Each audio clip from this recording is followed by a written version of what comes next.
Metaphors are useful to help develop an understanding of what this is that we're talking about, and um, I personally, I don't see myself as somebody who is originating a teaching per se. I see myself as somebody who is constantly listening and learning new ways to understand these things, constantly listening and learning new ways to speak about these things and to deepen the understanding of these things. And so always finding, I think at a certain point in this process, you begin to discover that you are naturally involved in and being attracted naturally to different teachers and different teachings. And that's good. I mean, whatever it is that is attracting your attention is probably attracting your attention because it is on the same wavelength as where you are as far as understanding is concerned. There's just a natural connection that happens there. And so I encourage people to take advantage of all the many resources that are out there these days. And most of the time when I'm speaking here, a lot of the time when I'm speaking here, I'm elaborating on the teachings and the teachers that I'm at that particular time giving attention to, and using a lot of the things like that luggage metaphor was something that I heard a teacher say. Right? A lot of these things come, and the Zen teacher that I visit with every weekend. He's constantly telling stories and sharing ways of talking about consciousness and about awareness, using things that his teachers, said. So these things get passed down, and we take advantage of being exposed to different teachers and different ways to talk about these things. It's important, I think, to understand that all of these things, what I say, what any teacher says, is a conceptual understanding, right? These are concepts, these are ideas. The only thing that is not a concept is you. The only thing that is not a concept is you. The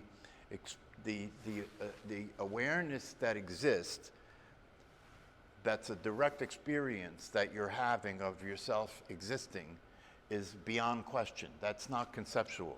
That's direct. That's experiential. You can't argue with it. You can't deny it. It is as real and as true as anything that you could possibly. It's more real and true than anything that you could possibly encounter. Is your own experience of your own existence. Everything other than that is conceptual understanding. And this is important to be clear about, because the first step in moving from a conceptual understanding to an experiential understanding, moving from a conceptual understanding to a direct insight, or direct awareness of what's true, takes place by, first of all, having enough of an understanding and an appreciation of the concept that you can determine whether you accept it or not. And if you don't accept it, for example, recently I've been talking about free will and determination, and I know that this is maybe the hardest thing for people to accept, the idea that you don't have free will. Understandably so, because it is the signature, as I said before, it is the signature of the idea that you're a person, that the person can do, that the person can act, that the person is a doer, that the person is the source of your behavior, and so forth.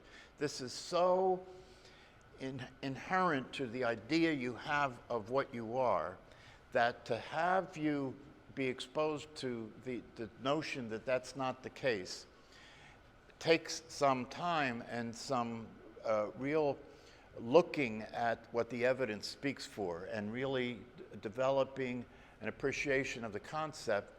And if in the beginning the way that occurs to you is it doesn't make sense or you don't accept it, that's fine. You shouldn't try and force yourself to accept something that doesn't make sense to you, right? At the same time, while that may be the case that it doesn't make sense to you and you don't accept it, it's possible for you to continue to examine it, continue to listen to detailed explanations of it, detailed explanations of what the evidence says about it. And at some point, you may arrive at a place where you can accept it. You do accept it, you know. Even though if you accept it, it may still not make sense to you in terms of seeing it in action, seeing how it actually plays out. And one of the things that I think is important to understand about this whole business of not being a doer, right? It really falls out of the understanding that you're not a person. If you understand that you're not a person, that a person is a conceptual reality, that it doesn't actually exist, right? If you understand that you're not a person. And that understanding comes out of the idea that you're examining your experience to see what's the answer to the question, who am I really? What am I really, right? So it's in pursuit of an understanding of the truth of yourself that the whole business comes up of, am I a personality? Am I a self-image? Am I a person? Am I my body? And then in the process of understanding these conceptual teachings, you look to see what the evidence says. For example, I've mentioned here that one way to see what the evidence says about whether you're your body is that if you can see your body, if you can sense your body, right, then it can't be you. It has to be other than you for you to see it, for you to sense it.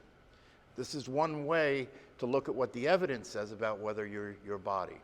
I've often talked about the fact that the evidence is very clear that you're not the thinker of your thoughts. You know, if you slow down and you examine what the evidence says, you can see for yourself that you don't know what you think until after the thought occurs and you look and see what it was. Therefore, it's not coming from you. It's happening before you're aware of it. And you don't have control over it either. If you had control over it, you would only think good thoughts. You would only think. So the evidence is very clear that you're not the thinker of your thoughts. And so when you examine the evidence, it begins to reveal to you that the concept has validity. And it's a concept that is a useful concept. Why? Because it's pointing to the truth. It's not just a concept, it's pointing to the truth. But nonetheless, even though it's pointing to the truth, you have to accept the concept and have enough of an understanding of the concept to begin to apply it to your moment-to-moment experience. And so, for example, if the concept says that you are not a doer, right, that you're not the cause of your actions, right? Deeds happen, but you're not the doer of the deeds.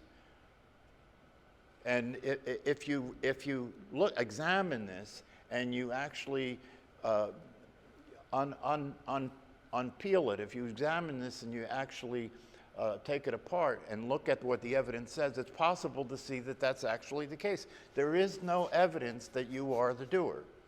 If you examine anything that happens, that you're clear that you're doing what it is that happens, and you walk backward, you walk it back, what you'll see is that everything that turns into a behavior starts out with a thought, right? Starts out with a thought, right? And then the thought transfers itself into a behavior, and that thought comes from your conditioning. It can't come from anywhere else but your conditioning, right? And your DNA. Can't come from anywhere else but your conditioning and your DNA. So it's not coming from you. You're not making decisions. You're not making choices. The thoughts are happening. The DNA is there. The conditioning is there, right? And then the source of the DNA and the conditioning, right, to examine what that is, brings us back to the idea of, okay, if the idea that I'm a person is not actual, there is no actual person, there is no actual doer, then what am I, right? And what we've talked about here and what the teachers talk about and what the practices suggest is that by attending to what's actually happening, you can notice that the awareness is what you are. The awareness is always there. It always has been there in the background, but the attention has been preoccupied with thinking and believing you're a person and living in the world that that gives you. And many people live their entire lives like that, right? But in this instance, you're looking to see what the evidence says, and you can actually see, and I brought this up here before, it's critical in this learning and these processes and practices, it's critical for you at some point to actually directly witness that you are awareness, that you are consciousness. It's critical to actually witness that. You've got to move beyond the idea of it as a concept, right? It's critical to witness that, because having witnessed that, you can then begin to experience being that awareness in relationship to the thoughts that are happening, in relationship to your beliefs, in relationship to your behavior, and so forth. And you can begin to entertain the next concept, which is, if I am the awareness, I am not a person, and if the person is therefore incapable of doing anything because it doesn't exist, right? The person is incapable of doing anything because it doesn't exist. So then where is the action coming from, right? If it's coming from the conditioning and the DNA, where's the DNA and the conditioning coming from, right? And what we get to here is there's a source. There's a source that is before the DNA and the conditioning, right? This source, you could call it awareness, you could call it consciousness, you could call it God, you could call it cosmic energy, you could call it, we have all these different names for it because it's inconceivable. So we give it a name just so we can talk about it, right?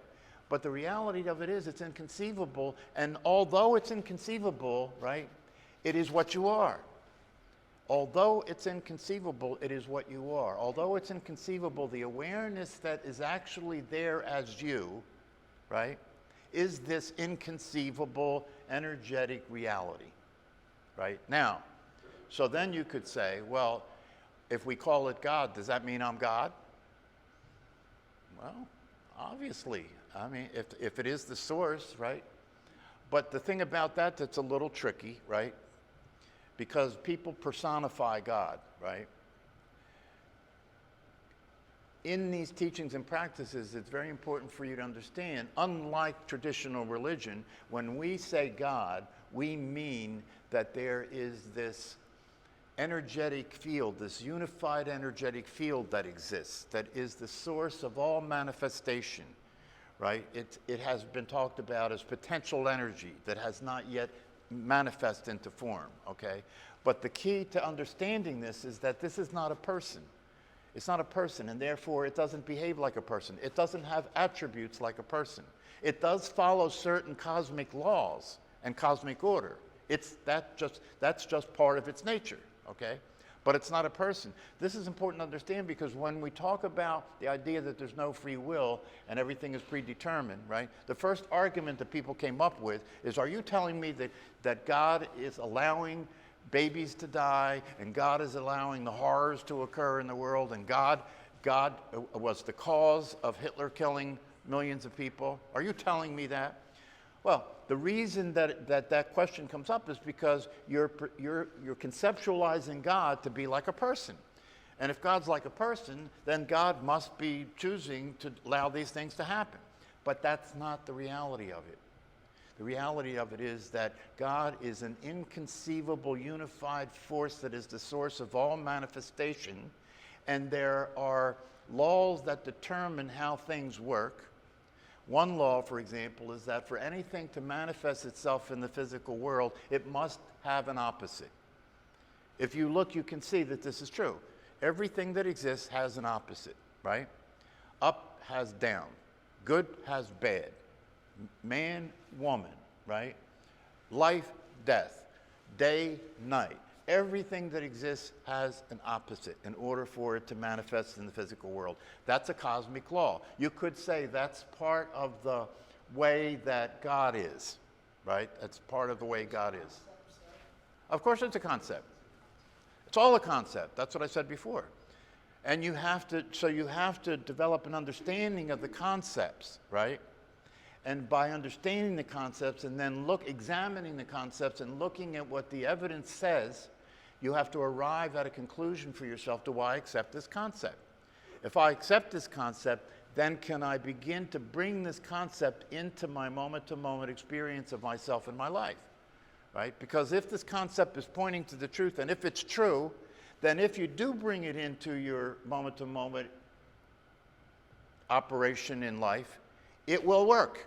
It will produce a result because it's the truth, right? And one of the things that is spoken about in terms of this idea of accepting the idea that you're not a doer, right, is if you accept the idea that you're not a doer, and you accept, therefore, thy will be done, if you want to put it into that, context. But you have to remember, this God that we're talking about is that thy will be done is not a person, right? It is a unified field of energy that operates a certain way. We don't understand what it's doing. So when you ask questions like, why do babies die and why did it, that's beyond our comprehension. We're not God. We're God in the sense that all there is consciousness, and consciousness is God, right? But at the manifestation that we exist in, we exist as a manifestation of God, and as that manifestation of God, we are not experiencing being the mind of God and understanding God's operation, right? We can only understand from a human perspective what is possible for us to conceive of, right? And so if we say that we accept thy will be done as a concept, and then we begin to apply that concept to our experience, as life is lived, right? The result gets produced, and the result that gets produced is peace of mind. If you 100% accept, absolutely accept and have the deepest, fullest understanding of the concept that thy will be done, right? That the source is the cause, not you, right? Then what happens is you begin to see you never did anything that you need to feel guilty about. You never did anything that you should be proud of. You can't do anything that you can feel guilty about or be proud of. You never did. And neither did anybody else. So it's a different world. It's a different experience of what's happening. It's a different experience of who you are. And then you can allow yourself to accept what you don't understand, right? A baby is conceived, but it never is born. It's the will of God. You can begin to look at things and say, this is thy will be done. It's the will of God. That's the understanding. That's all the understanding you can possibly have. But if you do have that understanding, if you completely accept that understanding, then you let go of the idea that you think that you have to figure God out. And you can just live the life that exists as a human being. Now, here's a key thing that I want to get across, right?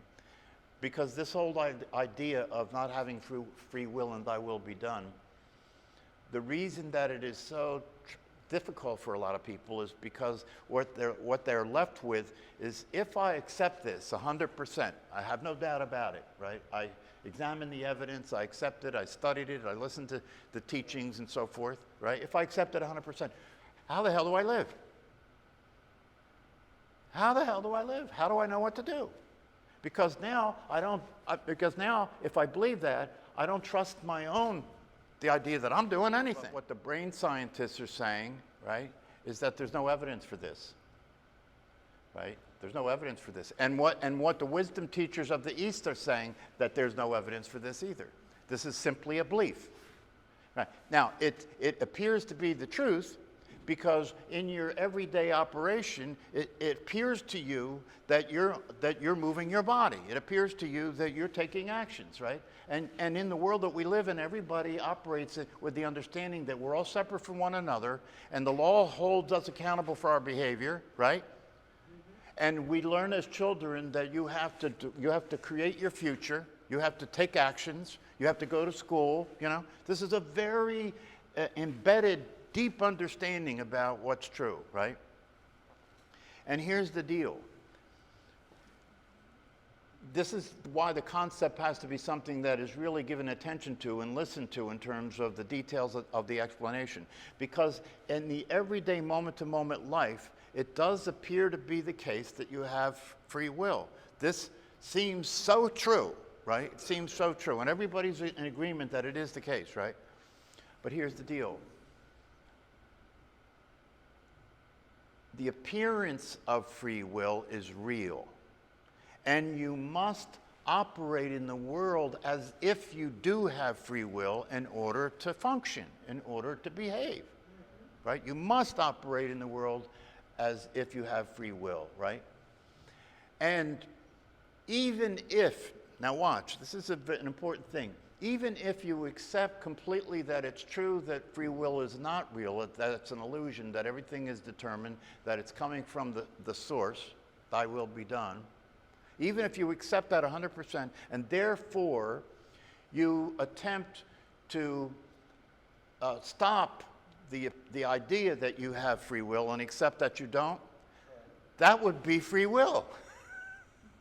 That's free will. Well, that would be if you could. That's the point I was trying to Yeah, but you see, you have to understand is but that's not the case. It's an appearance of free will. If you attempt not to have free will, right? Now, you got to catch this. If you attempt not to have free will, that means that you think you have the free will to attempt not to have free will. Right. But you don't. And therefore, it appears that you have free will. And the way this is talked about in the teaching is, don't worry about in your moment-to-moment life how it appears. Accept the way it appears. Do what you think to do. Do what you believe is right. Do what you've learned to do, right? And obviously that will always keep learning and improving, right, if you're paying attention, right? So that's what you do, right? That doesn't change the truth, right? But it's at the same time, it's not the truth. It needs to be the way it appears, right? So you can function in the world. If you get that, it makes it a little easier to get the idea that although it isn't the case, right, the idea that it appears to be the case is nonetheless true, and therefore, as you operate in the world, if I were to tell you you have no free will, so stop acting as if you do, you can't. You can't do that. Because what you'll end up doing is the same thing you've always done. When something is when you're dealing with a decision to be made, when you're dealing with an action to be taken, you can only do what you've always done, which is you'll think about it, right? You'll come up with a decision, right? You'll come up with a choice, and then you'll take action. You can't do anything but that. The point is, what the concept is trying to get across, and the point is, although that appears to be the case, and although you will continue to do that, the understanding nonetheless is the same. That it is actually not true. And these concepts are not theoretical models when we talk about these concepts. We're talking about concepts that are pointing to reality, that are pointing to the truth. And the realization, the understanding of these concepts, right, at a deep enough level will transform your experience. You will still act as if you're the doer of your deeds, but you will be at peace at all times with the understanding that it's not true. Do you understand? You will be at peace at all times with the understanding that it's not true, and that doesn't have to change the way it occurs to you and the way that you behave. Those things can happen. At the same time, there will be a peace of mind that begins to occur. There will be an ability to begin to see how things are actually happening, which is they cascade. Things happen, one thing happens and that results in the next thing, and that results in the next thing, and that results in the next thing, right? That's the reality of what is actually going on. And so just by having a deep enough understanding, you begin to see it that way, and you begin to not have any conflict about the way that you're functioning, that you have to keep functioning, but the deep understanding that you have allows you to experience peace of mind. Yeah. You can't. There is no time in life that is more clear than when you're dying that you have no control. Right? Is there any other time in life that it's more clear that you have no control? There is nothing you can do. Nothing you can do. And what the evidence that brings forth is, it shows us, if we look closely at it, that that's always true. It's always true. Things happen, deeds are done, but there's no doer. Thoughts occur in your mind, right? Thoughts occur in your mind. Beliefs happen. You have beliefs. You have thoughts occur in your mind. And then you operate as if you think those thoughts, even though the evidence is clear that's not true. Therefore, the thoughts are just happening, right? But those thoughts are what you use to take actions. But the whole thing goes back to a source that's beyond us, beyond you. This is not easy stuff, is it, right? Because now watch, this is another interesting thing. If we say that your conditioning is the real source, at least in the relative sense, your conditioning and your DNA is the real source of your behavior, not you as a free agent, right? If we say that's the case, right? It can then allow us to have a different view, a different experience of reality. It can begin to literally transform the reality that you're experiencing and the reality that you're living in. So these concepts are not easy, and you have to, if you've had a glimpse of this, if you've had a glimpse of your own awareness, if you had a sense of the freedom that it can provide for you if you let go of the concepts that most people live with and operate with, right? Then that should be your motivation to continue to learn and pay attention and deepen your understanding and do these practices, with the idea that over time, gradually over time, the results will begin to reveal themselves. You'll begin to see things more clearly. You'll begin to behave more realistically. You'll begin to feel a relief of carrying the burden. That's what that metaphor about carrying your luggage on the train is all about. Unnecessarily carrying the burden of responsibility for everything you do, right? Unnecessarily carrying the burden of responsibility for everything you've done, everything you do, and everything you will do. That's a heavy burden. If you accept that the truth is that that's not true, you can let it go. You can let it go. Just let things happen, because that's the reality of what's going on. Things are just happening. To me, and why I feel so compelled to talk about these things, because I was trained to believe a completely different reality. And one of my experiences in my life was because I've always been a very sincere person, right? And so when I have worked with people in psychotherapy, it was very frustrating for me to feel like this is such a limited thing. I can't produce results here, right? And most people will never say what I'm about to say, especially a psychologist. And one of the reasons that was frustrating, because I realized that I was as crazy as the people I was trying to help. Nobody will admit that. It's like, and I've met a lot of psychotherapists in my life, and they are crazier than the people that are treating most of the time. That's the truth.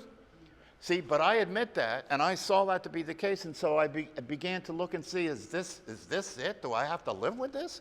Do I have to live like this, right? And then I began to wake up and see things as they are and realize that there is a way out of all that.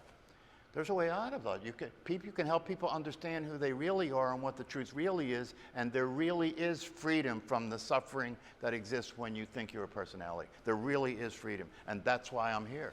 That's why I have a passion about talking about these things, and a passion about directing your attention to all of the many sources that are available right now to learn and deepen your understanding about all this, so that you can experience the freedom that's possible in this very life. Not in some next life, in this very existence.